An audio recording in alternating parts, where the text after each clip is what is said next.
Hi everyone, my name is Marianne. I'm the owner and the counsellor at Marianne Hanson Counselling Service. I work with individuals and couples specialise in the areas of relationships, stress, depression and low self-esteem. And what I want to talk about in this video is tips for taking a break from your relationship.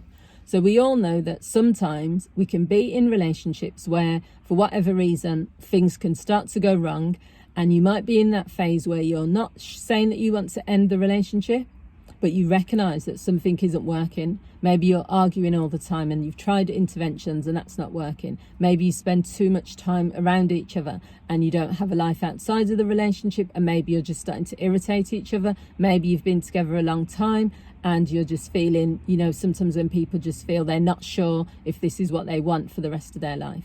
So you could be in many situations where you are considering taking a break from your relationship.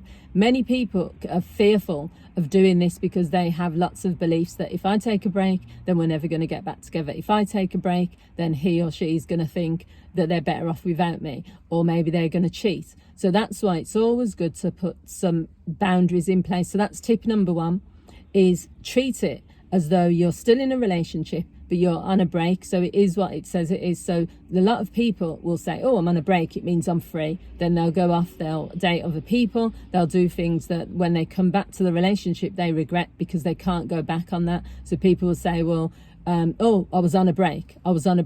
What you have to think about is, even before you go on that break, you're on the break so that you can take time to think about your relationship. So treat it in a respectful way. I'm in a relationship.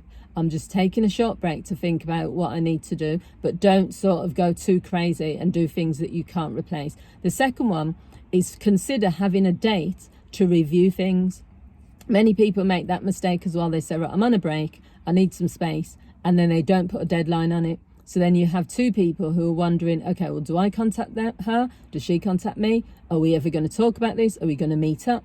Set a date to review things. The date doesn't have to mean that you have to go out and go on an actual date. It doesn't mean that you have to make a decision. It just means that you've said to yourselves, we're taking a break, so in 4 weeks or in 6 weeks, we're going to review things. That review could happen on the phone, or we're just going to FaceTime each other, or we're going to meet up, whatever it means. But if you can, try to have a date so you can review things. It means you can then catch up and say, okay, well, I need more time, or let's look at moving back in next week or something. It just means you have a plan.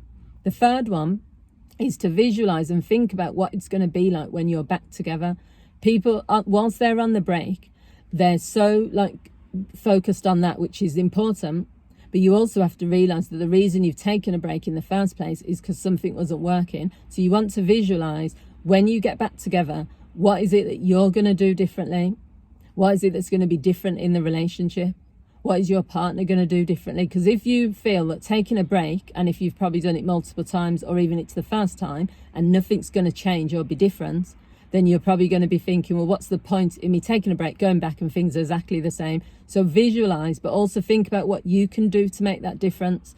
Everyone sometimes when they're in a relationship is focused on what their partner needs to do or what they want from their partner. That's still important, but you also can make a lot of change when you say what you're going to do differently.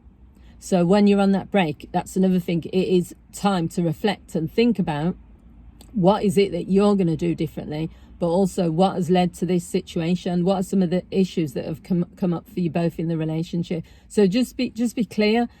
Use that time effectively.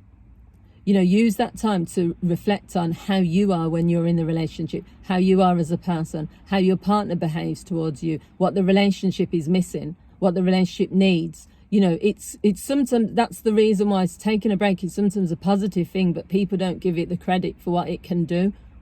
It can really give you that space. When you're in a relationship all the time and you're arguing with each other, or you're just in a rut, you don't always know what angle to take or to have a look at new perspective, because you don't have the space to do that.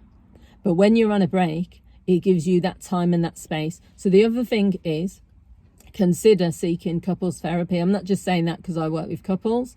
I do think the power of therapy is good because of the fact it takes you out of the situation. You have a neutral person, you have a neutral space and environment where you can actually talk and explore what the issues are. So sometimes going on a break might be really good because you reflect on what you need to do moving forward. You think about what it is that caused the separation. but then you come back together and maybe you still don't quite feel the things are where they need to be. That's where a couples counsellor can then probably put some more techniques, some strategies, some support in towards you so that you can as a couple move forward. And that's the final thing, is to press the reset button.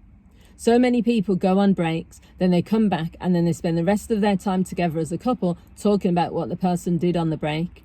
So we would be in a better position if you didn't sleep with that person while we were on a break. We would be in a better position if you stayed and you didn't go on the break in the first place. What you have to realise is, as a couple, you want to work as a team. So if you're acknowledging and supporting your partner to go on a break, or you're both agreeing to go on this break separately, when you come back together, there should be no blame held or accountable. It should be pressing that reset button and you're saying, do you know what, moving forward, we're now focusing on what we want our relationship to look like, to feel like, to, you know, how we want to behave in our relationship. I think, you know, that's why couples counselling can work, because it helps people to work through those things. But I also think that there's a lot of people that will make decisions and then they'll move forward or say, like, we're moving forward, but then they'll still be living in the past, or they'll still be reflecting on the past decisions. No one can rewind or erase the past. That's why couples counselling can help you to work through things. But me personally, as a counsellor, I'm so focused on the present moment, on moving forward. But yes, we also need to explore the past. But if you've taken a break, coming back and then talking about all the things that that person did on the break, all the things that happened before they went on the break, it would be pointless, because it's like when you're pressing that reset, you're saying, do you know what, we've had that break from each other, we're coming back together as a couple, we're going to focus on what we're doing now. So I hope you found this video useful. If you have, feel free to share this with other people, they might find it useful. Also feel free to leave your comments, I'd love to hear what you think, and I'll be back with another video soon. Take care, bye.